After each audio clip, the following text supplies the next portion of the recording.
അസ്സലാമു അലൈക്കും. എല്ലാവർക്കും വീണ്ടും ഒരു വീഡിയോയിലേക്ക് സ്വാഗതം. വേനൽക്കാലത്തെ ചൂടിൽ ചെറിയൊരു ആശ്വാസമായി നമുക്കുണ്ടാക്കാൻ പറ്റുന്ന ഒരു ബനാന സ്മൂത്തിയുമായിട്ടാണ് ഞാനിന്ന് വന്നിട്ടുള്ളത്.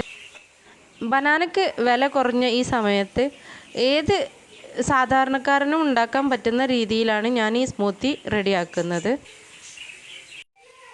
സിമ്പിളായ രീതിയിൽ തയ്യാറാക്കുന്ന ഈ ബനാന സ്മൂത്തിക്ക് എന്തെല്ലാം സാധനങ്ങൾ ആവശ്യമാണെന്ന് നമുക്ക് കണ്ടു നോക്കാം.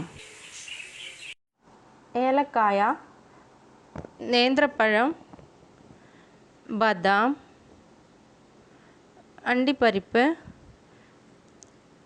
ഫ്രഷ് മിൽക്ക്, പഞ്ചസാര എന്നിവയാണ് നമുക്ക് ആവശ്യമുള്ളത്.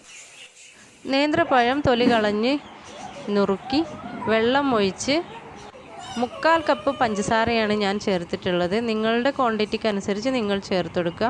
അതിലേക്ക് ഒരു 3 ഏലക്ക കൂടെ ചേർക്കുന്നുണ്ട്. എന്നിട്ട് നന്നായി വേവിച്ചെടുക്കുക. വേവിച്ചെടുത്ത പഞ്ചസാര വെള്ളവും ഈ പഴവും കൂടെ മിക്സിയിലേക്ക് ചേർത്ത്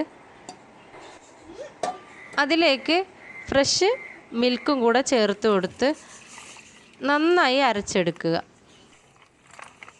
അതിലേക്ക് നമുക്ക് ഒരല്പം അണ്ടിപ്പരിപ്പും ബദാമും ചേർത്ത് കൊടുക്കാം.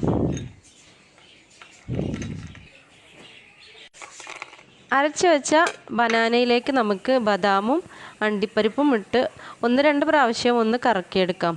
അപ്പോൾ നമുക്ക് ബദാമും അണ്ടിപ്പരിപ്പും കടിക്കുന്ന ഒരു പരുവത്തിലായി കിട്ടും. വളരെ ഈസി ആയിട്ട് ഉണ്ടാക്കാൻ പറ്റിയ ഈ ബനാന സ്മൂത്തി നിങ്ങളെല്ലാവരും പരീക്ഷിച്ച് നോക്കുക. ഇഷ്ടപ്പെട്ടാൽ നിങ്ങൾ ലൈക്ക് ചെയ്യുക, കമൻറ്റ് ചെയ്യുക, സബ്സ്ക്രൈബ് ചെയ്യുക. വീണ്ടും കാണുന്നത് വരെ എല്ലാവർക്കും നമസ്കാരം.